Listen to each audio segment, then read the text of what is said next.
አዎንታ በርሲሳ ዛሬ አንድ ቪዲዮ በሚንቴ ቢሊየነር ላይ ሰርቶ አየሁኝ። ሚንቴ ቢሊየነር በነገራችን ላይ ማለት ነው እንደምታስቡት አይነት ሰው አይደለም። በጣም ይህ ሰው አደገኛ የሆነ ሰው ነው እና በጣም ብዙ ሰዎችን ቃል በልቶ ዛሬ ላይ በነገራችን ላይ እሱም ብትፈልጉት ኢቨን ስልክን ማለት ነው እሱ የፈለጋቸው ቦታዎች ላይ ነው እንጂ የሚደውለው ስልኩን በየቀኑ እየቀያየረ በየቦታው የተደበቀ የሚኖር ሰው ነው በነገራችን ላይ ማለት ነው። እኔ ራሴ እሱን ለማግኘት ስልኩ ላይ በጣም በተደጋጋሚ ሞክሬያለሁ እና ምንም የማይገኝ ሰው ነው። የውሸት ነው መጥቶ እዚህ ጋር ሾው ምናምን ነገር የሚያሳየው ማለት ነው። እና እኔም የማውቀውን አንድ መረጃ ላጋራችሁ ብዬ ነው። ምናልባት ይህንን ቪዲዮ አጠገቡ ያላችሁ ሰዎች ያሳዩት። ሚንቴ ቢሊየነር ይህንን ሶፋ ታየዋለህ? ይሄ ሶፋ በነገራችን ላይ ማለት ነው በጣም የቅርብ ጓደኛ የነበረ ከአንተ በስተቀር እቃ የማይገዛ ኢቭን ማለት ነው ከአንተ ብቻ አይደለም እሱ ብቻ አይደለም እኔም ራሴ ከአንተ እቃዎችን እንድገዛ የሚያደርገኝ በጣም የቅርብ ጓደኛ የነበረ ሶፋ ነበር። 400 ስንት ሺህ ብር ነው? 420 ሺህ ብር ነው ምናምን መጀመሪያ ላይ የገዛው የዛሬ 5 ዓመት ምናምን ገደማ ማለት ነው። አዳማ እየኖረ እያለ በቅያሬ ምክንያት አዲስ አበባ ልጁ ይገባል።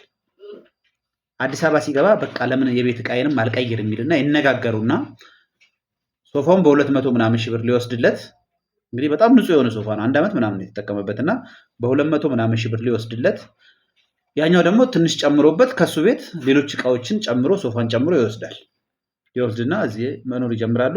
ከዛም በኋላ ምንድነው ሚስቱን ያምበት ስለነበረ ያ አሁንም ጠቅስላችሁ ሪፈር ማድረግላችሁ ልጅ ሚስቱን ያምበት ስለነበረ ወደ አዳማ ከእንደገና እዚህ በጣም ስለቀዘቀዛት ወደ አዳማ ይመለሳሉ ማለት ነው። እና ችግር ስለነበረባት ማለት ነው እና እዛ ይመለሳሉ። አሁንም ተመልሰው እዛ መኖር ይጀምራሉ። አሁን እዛ ነው ያሉት። ከዛ እዛ ሲመለስ ወይ ብሩ ስጠኝ ወይ ሶፋውን መልስልኝ የሚል ድርድር ይጀምራል ማለት ነው። ከዛን ቆይ ዛሬ ቆይ ነገ ምናምን እያለ አንድ ቀን እንዳጋጣሚ የባ ሆቴል ሲገባ ቪአይፒ ሩም ውስጥ የእሱ ሶፋ ላይ ተቀምጦ ሰው ውስኪ ይጠጣል ማለት ነው። ከዛ እንዴት እንዲህ ታደርጋለህ ምናምን ብሎ ሲያናግረው ምን ይለዋል? አይ በቃ ገንዘቡን እሰጥሃለሁ አይነት ነገር ይለውና በዛ ይደራደሩና ዛሬ ነገ እያለ እንትን ያደርገዋል። ከዛም በኋላ ልጁም እየደወለ ምናምን ነገር ሲያፋጥጠው ስልኩን ያጠፋና ይጠፋል። እውነቱን ለመናገር እኔን ራሱ እንዳናግረው ስልኩን ሰጥቶኝ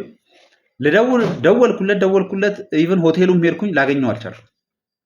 እና ያለውን መረጃ ሳጣራ እየተደበቀ የሚኖር ሰው እና በጣም የብዙ ሰዎችን ገንዘብ ወስዶ የተለያዩ ነገሮችን ወስዶ እንዲሁ እምነቱን በልቶ በየቦታው እየባዘነ የሚውል ልጅ ነው እና በጣም የተለያዩ ቢዝነሶች ውስጥ በመግባት ስኬታማ ሳይሆን ቀርቶ አሁን ላይ በእጁ ላይ ምንም ነገር የሌለው የውሸት ሾው የሚያሳይ ሰው ነው እና አሁንም ሰሞኑን የሆነ ዩቲዩብ ፔጅ ቻናል ላይ ወጥቶ 24 ሚሊዮን ብር ምናምን ለሰው እንደሰጠ ምናምን የሚያስመስሉት ነገር አለ እና እሱ ነገር ውሸት ነው። የሆነ ገንዘብ ያጭበረበሩ ገንዘብ አለ።